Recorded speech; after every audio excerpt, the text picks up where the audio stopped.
Olá, estamos chegando com mais um Gente da Gente, o programa de entrevistas que ajuda a contar a nossa história, a história das artes, a história da cultura e a história daqueles que ajudaram a construir a nossa querida Divinópolis. O prestígio comercial e cultural é de Unimed Divinópolis, a montagem e direção de estúdio é de Lincoln Clovis, a edição é do Olaf Rondinelli, a direção de jornalismo é do nosso glorioso Flaviano Cunha, com a direção do diretor-presidente Mairink Pinto de Aguiar. Nós hoje vamos conversar com Júlio César Faria, empresário, gente do meio e responsável por um dos melhores períodos da cultura divinopolitana, que foi o período do teatro, né? Desde a sua inauguração, a sua programação, e nós vamos fazer pelo menos uma série de 4 programas, Gente da Gente, conversando com o Júlio César Faria. E a nossa primeira pergunta para o Júlio César Faria é o seguinte: Júlio César Faria, você como empresário, como homem ligado à cultura, naquela era de ouro do teatro, você chegou a ser considerado um homem rico? E aí, Garcia? Tudo bom? Tudo bem. Tudo bom. Ó, Garcia, teatro foi uma época muito especial, né? Nós não tinha teatro, né? A gente tinha pouca oportunidade de assistir grandes montagens, né? Boas montagens, coisas que tinha nas capitais e tal. E o glorioso Sr. Lindolfo, que fico feliz, já esteve sentado aqui, contando a sua história, que nos deu esse presente, né? Essa oportunidade. E eu desde criança, por afinidade, assim, por influência da minha mãe, eu sempre tive, saudosa Dona Elídia, um pezinho lá na arte. Minha mãe tocava acordeon, tocava piano, tocava vários instrumentos, minha avó, minhas tias. E a minha mãe sempre me incentivou muito, eu sempre fui muito ligado a isso. E na escola eu comecei a escrever, a compor, a fazer os meus poemas, a escrever algumas peças e tal, tudo muito amador, e isso deu uma afinidade com o Sr. Lindolfo. Na época eu trabalhava com a Sandra na Sondar, no qual tive a oportunidade de trabalhar na sondagem desse prédio aqui, do Costa Rangel. Do edifício Costa Rangel? E em frente também. A Sondar era uma empresa de sondagem, análise de solo. E ela era do César, meu tio, César Camargos, que era sócio do Carlinho da Indaiá.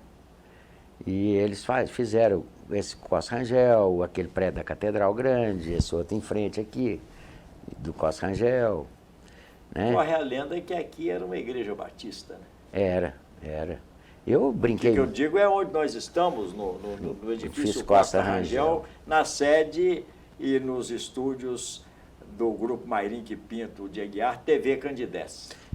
Eu passei minha infância toda aí na frente, né? E adolescência, e entre Divinópolis Clube, Estrela, e era Savassi nascendo e tal, quer dizer, vivi aqui a minha infância inteira. Depois tive essa oportunidade. Ô Júlio César, não interromper, mas interrompendo o nosso glorioso Júlio César Faria, que, assim, de passagem, era neto do Valdemar Teixeira de Faria, que construiu o estádio do Guarani, que ajudou a fundar o Guarani, e ele fazia questão de dizer que o estádio Valdemar Teixeira de Faria, que leva o nome do avô dele, que é o próprio, que era presidente na época e tal, junto com outros divinopolitanos, que nós não vamos citar aqui por correr o risco de cair, né? Esquecer alguém, no esquecimento do nome das pessoas e tal. Eu gostaria que você falasse da sua família, primeiro. Eu sou neto Faria, como você falou. Minha família começou lá em Itaúna, depois meu avô foi para Itapecerica, e cidade que eu tenho muito carinho também, e tive a oportunidade, junto com o Jackson Martins de criar lá o Festival de Inverno de Itapecerica. Nós criamos isso aí junto com o prefeito de Anésio e fizemos as 4 primeiras edições, mas depois vieram para Divinópolis, naqueles áureos tempos que as pessoas iam para Divinópolis, investir e montaram o comercial Faria Antunes, que era na João Notini com 1º de junho. E o meu avô fundou a primeira fábrica de ladrilhos, que era aqueles ladrilhos dos passeios, que até hoje a patente é dele, mas ninguém usa mais esses ladrilhos nos passeios. E a gente tinha a fábrica de ladrilho. E meu avô envolveu com o Guarani, era a paixão dele, era goleiro também, né? E diga-se de passagem, disse que foi um dos melhores goleiros do Guarani. E toda essa paixão, e eu cresci nessa paixão também. Meu pai me botava no ombro e a gente ia para os jogos e tudo, com meu tio Hélio, também falecido. Seu pai? Meu pai era o William Faria, o filho mais velho do Valdemar, né? E empresário em Divinópolis, fundador de várias empresas. Das primeiras construtoras de Divinópolis, porque era o comercial Faria Antunes, de repente ele, o Hélio e meu tio resolveram usar os próprios materiais para construir casas. E fizeram, a Cidil era um lugar bem ermo, e fizeram as primeiras casas na Cidil, as primeiras mansões na Cidil. E até morei numa, que inclusive hoje é a escola de música, na Rio de Janeiro, quase como Paraná. É uma escola de música, em frente às quadras de tênis. Eu não lembro o nome lá agora, da escola de música. Mas, meu pai foi um grande empresário, um grande empreendedor, um grande amante do Guarani também, não perdia jogo nem nada, era fanático mesmo. E a conta deles eu adquiri também. Costumo falar que hoje meu time de coração é o Guarani, sempre foi. E depois eu sou cruzeirense. E a sua mãe? Sabe? E a minha mãe era professora, de uma família de professoras. A minha avó era professora, dona Nadir. E sua mãe era? Minha mãe era Elídia de Oliveira Faria. Ela é irmã do Nicodemos do Posto Avenida.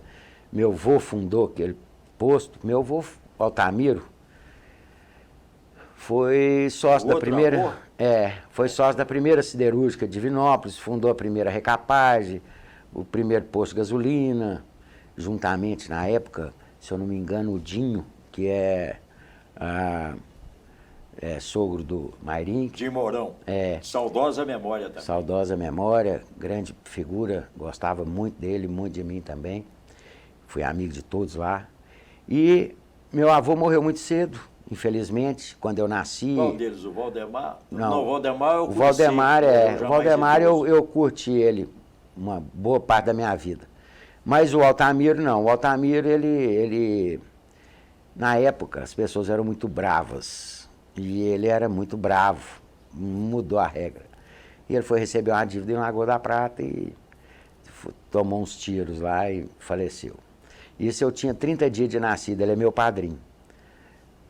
Eu tinha 30 dias de nascido. Então ele eu não conheci, só a história. Que ficou, que permanece até hoje, o posto está ali, a recapagem não. A recapagem era junto do posto. Era a recapagem junto do posto, lá na Avenida Getúlio Vargas, no mesmo lugar. Onde eles moravam em frente. Tinha a casa em frente. E a minha mãe era professora e dava aula no Jovelino Rabelo. E ela me levava sempre às aulas lá, onde eu conhecia a Tininha, a professora que era artista e que me incentivou muito também a gostar das artes. Lá minha mãe me ensinou também a visitar, ela visitava a casa de todos os alunos para ver se estavam bem, se faltava alguma coisa. A gente tinha um fusquinha cor de cereja e a gente punha a gente no coxinho do fusquinha e ia visitando todos os alunos, a casa de todos. Antigamente as coisas eram bem próximas, né, Garcia? A professora conhecia família por família. Isso aí também me despertou um lado humano meu e esse lado ficou muito forte artístico, já nascendo dali, desde pequeno. E a minha mãe esteve comigo, foi meu braço direito nas produções, nos shows. Minha mãe me ajudou a salvar muita coisa, tipo, Belchior entornou um vinho na camisa no primeiro show em Divinópolis, no Teatron, isso lá em 91. Você chegou a conviver, porque agora nós já voltamos ao ramo artístico, né, do empresário, do homem das artes, do amante da música. Belchior, você conviveu muito com Belchior? Convivi, Belchior convivi. Você me contou a história de como você conheceu o Belchior. É. Então, repita para nós e para o telespectador aqui do Gente da Gente. Belchior foi um grande amigo, um professor. E ele, apesar dele me chamar de professor, o professor era ele. E antigamente os shows não tinha essa questão de avião, de pegar helicóptero, pegar avião, essas coisas, não tinha nada disso. Grandes A viagem era de ônibus mesmo, né? Aqueles ônibus antigos, né? Que quase nunca quebravam na estrada.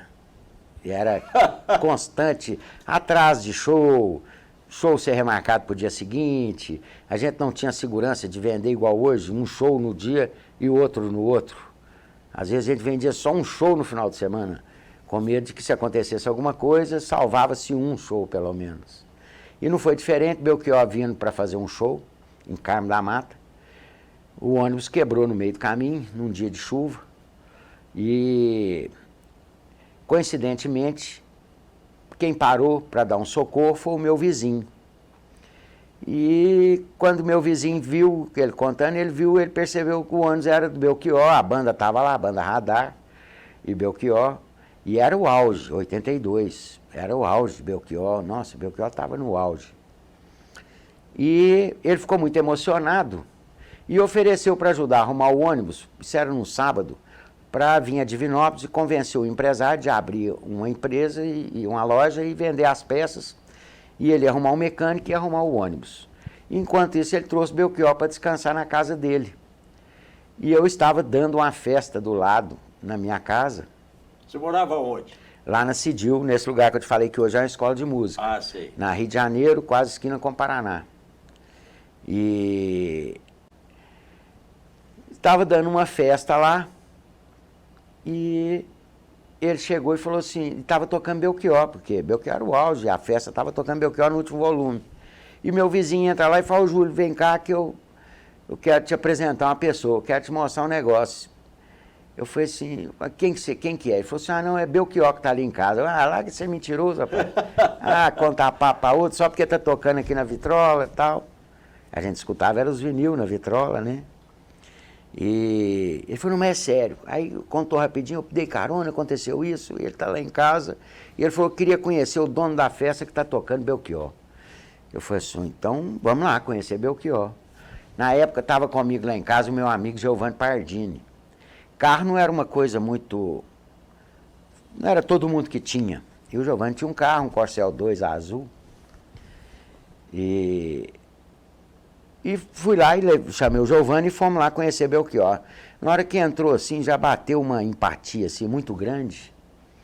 E Belchior estava no sótão da casa dele, assim, sentando, fumando um cachimbo e tal, com um cachecol, todo, né? De bigode? De bigode e tal. E Belchior chamou, sentei do lado, nós conversamos, e aquela conversa, Garcia, durou umas 4 horas de conversa.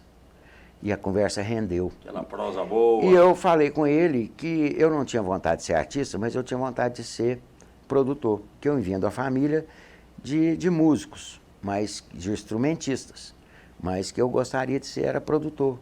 E nisso eu era pior dos shows no poliesportivo, não perdia um, minha mãe tinha que ir lá me levar, eu morava do lado, eu pulava o muro, entrava escondido, eu assisti vários 14 Bias, Roupa Nova, Cleito Cleidir, a Rita Lee lançando o hit, e aí quanto mais show assistia, mais vontade de ser produtor eu queria. Porque o produtor, ele é a pessoa que executa a ideia. Eu ia perguntar, o que faz o produtor? O produtor é a pessoa que executa a ideia. Muitas vezes ele também tem, mas uma ideia de um evento, às vezes nasce de várias pessoas, de uma conversa, de um empresário, mas alguém tem que fazer acontecer, alguém tem que fazer a cena acontecer. E aí é onde entra o produtor. E que depois eu vim a ser agente também, vendendo e comprando shows. E Belchior virou e falou assim, pois então você vai começar a ser produtor agora. você já vai fazer a primeira produção sua, que você já vai cuidar do meu show lá em Carmo da Mata, e nós vamos pro show. Você assustou? Aí, eu falei, pô... Que estreia, hein? Que estreia! E era o artista do momento. É. Era o artista do momento. Aí eu chamei o Giovanni Pardini, nós entramos dentro do Corcel e fomos para Carmo da Mata. Chegamos em Carmo da Mata, a história até... Chegou lá, nós atrasamos por dessas situações, o meu vizinho conseguiu abrir uma loja e conseguiu as peças, conseguiu o mecânico, conseguiu arrumar o ônibus. Ele arrumou o ônibus, a banda ficou dentro do ônibus e tal, foram para Carmo da Mata. Só que nós chegamos lá atrasado, né? E tinha um jantar todo preparado com os vereadores, o prefeito e tudo, e eles já estavam lá desde o horário. Eu entrei, parecia uma cena desmanchada, sabe? Ninguém mexeu, ficou todo mundo esperando Belchior a noite inteira, mas foi desmanchando com o calor. E parecia aquela cena desmanchada. Mas o clube fervilhando, Garcia, o clube estava que não cabia gente mais, a porta do clube, e o hotel era na esquina do clube, e fomos nesse jantar e tudo e tal. Depois... Hoje um estádio seria pouco, né, para fazer um show desse. Na época... Um estádio, um ginásio ou qualquer coisa porque que o valha. Belchior era bem estourado na época. Foi no mesmo ano que a Elis Regina morreu. Eu tive esse azar porque Belchior ia me apresentar para ela e infelizmente naquele ano ela faleceu. 82, né? Aí fomos pro show em Carmo da Mata, no clube, e foi a minha primeira experiência. Parece que essa coisa de produção já nasceu comigo, de tanto eu assistir show e tal, eu fiz a produção para ele, preparei o palco, preparei as coisas, entrada, saída, horários e tudo. E aí no meio do show ele cisma e me chama e me apresenta no meio do show para a plateia, inflamado de gente. E eu tinha um cabelão grandão assim, eu tinha meio que uma pinta de artista e tal, e ele me apresentou e falou que eu era o produtor dele, o amigo dele, o responsável pelo sucesso dele e tal, deu uma floreada no negócio. Isso gerou o seguinte, nós ficamos até 7 horas da manhã no clube dando autógrafo, ele de um lado e eu do outro, igual nós estamos aqui. Eu dei autógrafo a noite inteira, mecha de cabelo, botão de roupa, e nossa, e era a época das histerias, né? Os fãs eram... Porque você vê um artista antigamente, não era igualzinho hoje, né? Você ter a oportunidade de ver um artista ao vivo antigamente era uma coisa assim... única na vida, às vezes. Às vezes você não tinha mais de uma oportunidade, né? De ver um artista na vida. É impressionante, a época... dava um auê, um negócio realmente extraordinário, né? O artista, eu não sei se é porque a divulgação era mais limitada ou se era puramente a força da arte. O que você acha? Eu acho que as duas coisas, porque a força era muito forte na época, as pessoas eram muito ligadas nessas coisas artísticas, né? Não tinha... Eu acho que o nível cultural era bem maior. Era bem melhor, não é? Então, assim... E tinha realmente essa raridade, porque fazer um show era muito difícil. Ao vivo, né? As coisas eram muito difíceis, o equipamento era muito difícil, sabe? As adaptações eram muito difíceis, transportes, translados, era tudo muito difícil. Eu tenho, por exemplo, alguns exemplos ali, depois eu vou te mostrar. A gente, para fazer panfleto, essas coisas, eu fui conhecer isso em São Paulo. Até então, aqui eu pintava o muro do Teatron, tinha o André pintor. O André vinha e pintava o muro da esquina onde é o edifício Fagundes hoje. Era um muro, era um lote, que era do Solindolfo, mais do Solímpio, Fagundes, e pintava aquele muro. Aquilo era divulgação. Depois eu fui descobrir panfleto e lambe-lambe, mas foi em São Paulo. E eu fazia aqui, era no Silk. Tinha um Casão, o Casão trabalhava para o Pedrinho na Imprima, e o Casão... Eu falei, Casão, vamos fabricar esses negócios aqui. E ele saiu e nós montamos uma serigrafia no fundo da casa dele.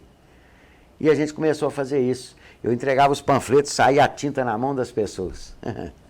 E passava a noite toda pregando lambe-lambe para a cidade afora, né? E aquela coisa toda. O lambe-lambe era aquele... Aquele cartaz de muro. Que você passava uma cola. Né? A gente fazia de grude. Minha mãe que fazia para nós. Grude de farinha de trigo. E a minha mãe fazia para nós, era eu acho que era de maisena, Garcia, não lembro. Era uma coisa assim, acho que era maisena. Polvilho, maisena, um trem assim. Mas já tem Farinha de muitos trigo. anos, né? E eu passei muitos anos pregando esse negócio à noite. Então, assim, fazer um evento era muito difícil, era uma situação muito rara de você, principalmente, e quando tinha era muito movimentado, você conhecer um artista. Então, pessoalmente, era muito difícil. Belchior, que é um dos poucos artistas que eu conheci, Belchior, acho que ele não saía de um local de um show se ainda tivesse um fã querendo conhecê-lo. Ó, Ele era diferenciado. muitos shows a gente saiu de dia já do local do show, porque ele ia atender todo mundo, todo mundo. Nessa época, qual outro artista assim, de grande nome que você empresariou, que você produziu o show? Depois eu tive, aí a gente foi construir o Teatron, né? A gente conversou com o Solindolfo. Isso é uma história que nós vamos contar na sequência desses 4, no mínimo, programas falando da época do Teatron, para que você não se esqueça. Pode continuar. E nós ainda estamos chegando no comecinho do Teatron, porque ainda vai até depois, ainda vem festa da cerveja e muita coisa ainda. Então nós vamos até o final até do ano, se Deus quiser. 2018, que eu ainda produzi o show do Nando Reis lá no Da Vinci, que hoje também já não existe mais, né? Os espaços foram se acabando, né? Mas o Teatron, ele foi o início de uma abertura de espaços. E ele veio com o Solindolfo um protesto para que se fizesse o Teatro Municipal em Divinópolis.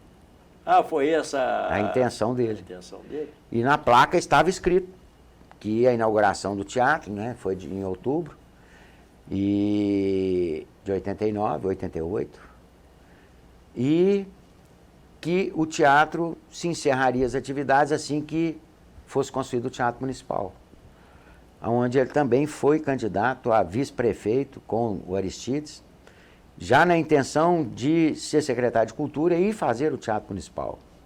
E hoje ele existe, que é o Teatro Gravatar. Quando o teatro foi inaugurado, o Teatron foi encerrado as atividades. Eu não sou muito bom de memória, mas uma coisa está ligada à outra? Está ligada à outra. Porque o Lindolfo falava, uma cidade ela não pode viver de um teatro particular. Ela tem que ser o seu teatro, porque a arte é do povo. Ela não pode ser limitada a uma empresa. Porque o Teatron, por mais que fosse, era um teatro particular. Porém, o Lindolfo era um escritor, montamos várias peças dele, inclusive, viajei com essas peças, inclusive, e que lançaram alguns artistas que foram parar até na Rede Globo. No caso do Reiner, por exemplo. No caso de quem? Do Reiner. O Reiner foi um artista que fez uns personagens nas peças lá e ele acabou na Rede Globo. E na época. Ele é um personagem ou um ator? Ele era um ator. Ele fez um personagem numa das peças. Porque no Teatron a gente passou a produzir, a gente tinha workshops, a gente tinha as peças do Lindolfo, que eram produzidas lá. Lindolfo Fagundes, gente. A gente produzia as peças. A Sandra Fagundes depois... Filha dele, né? Ela assumindo a direção do teatro, ela entrou com o Banco de Brinquedos, que gerou também uma companhia que fazia teatros para arrecadar brinquedos. Então, que lançou também bastante gente, muitos artistas. A gente tinha frequência dos artistas de Divinópolis, que o Solindolfo era muito ligado. Ô, gente. Então, Marcos Alves, Marcus, o Zé Augusto falecido, o Afonso Ferreira também falecido, a Dona Irene. Ô, gente, não interrompendo, mas interrompendo aqui o Júlio César Faria, com quem nós estamos conversando aqui, produtor e ainda é jovem, ele viveu tudo isso no auge da sua mocidade. Nós estamos conversando e chamando a atenção aqui do pessoal do Gente da Gente, que isso aconteceu em Divinópolis. Num passado não muito distante. Pela mudança rápida hoje das coisas, né?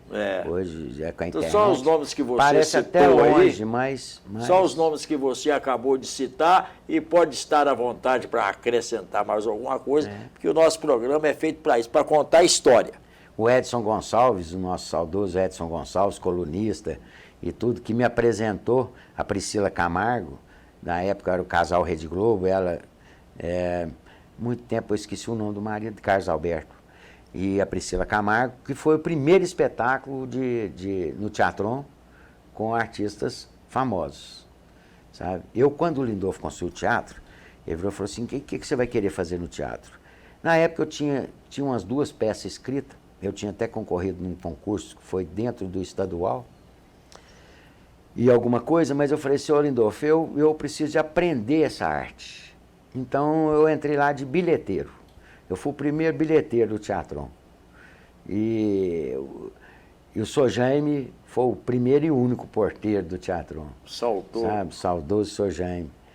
E não confunda com... O Sr. Jaimão, não. Com o Mas Sr. Jaime Martins. Mas o Jaime Martins faz parte da história. Porque o Lindolfo, na época, eu comecei como bilheteiro. E depois eu fui passando para dentro. Eu fui aprender a fazer cenografia, fui aprender a fazer sonoplastia, iluminação, fui aprender a fazer tudo que se faz para se fazer um espetáculo. E nesse aprendizado, a Malu era a nossa diretora do Teatron, e Maria Luísa, e irmã do Ricardo Slep, do Chico. E nesse aprendizado todo, chegou uma hora que eu me senti bem, virei para o Lindolfo e falei assim, ó, Sr. Lindolfo, eu acho que eu agora quero fazer as produções. O pessoal tinha dificuldade de trazer as coisas de fora. E eu fui conhecendo, depois desse conhecimento de Belchior, eu comecei a conhecer vários artistas do meio, várias pessoas do meio, comecei a ficar ligado no meio e resolvi então fazer as produções do Teatron. E aí começou a nova fase do Teatron. Aí eu assumi a diretoria, comecei a fazer as produções, né, e trazer as peças de fora. E que a primeira foi, né, a Priscila Camargo com o Casal Beto, que era o Casal Globo na época, e amigo do Edson Gonçalves. E eu lembro direitinho, logo naquela primeira produção, e o teatro sempre dava prejuízo, mas as coisas, porque o Lindolfo tinha mesmo senso cultural com o Divinópolis, e tinha uma história já, né, com o Divinópolis, como ator, como escritor e tudo. E eu ganhei deu R$500 de lucro na época. Rapaz, aquilo era um negócio fantástico, nunca tinha dado nada de lucro. Lá eu cheguei para o Sr. Lindolfo e falei, Sr. Lindolfo, aqui, ó o lucro. Ele falou, então agora você pode assumir as produções. Esta é uma história que nós vamos continuar no próximo programa. Nós estamos conversando aqui com o Júlio César Faria, né? Como dissemos aqui no início, neto do Valdemar Teixeira de Faria. Ele contou a história da família dele, da mãe, do pai, das várias gerações. E nós queremos registrar aqui que as cenas são gravadas pelo Diogo Silva, nosso cameraman, e o Wesley Snipes, que é o nosso coordenador de estúdio. E no próximo programa, nós vamos fazer no mínimo uns 4 programas, e pelo que o Júlio César conta, né, a gente vê que é um cara jovem, então ele começou no auge da juventude a mexer com esse mundo fascinante das artes, do teatro, das produções, e é realmente uma grande fonte para a gente contar essa história, esse período do Teatron, do Lindolfo Fagundes, etc, etc, etc. Ô Júlio César, você é gente da gente, e até o próximo programa. Prazer, Garcia.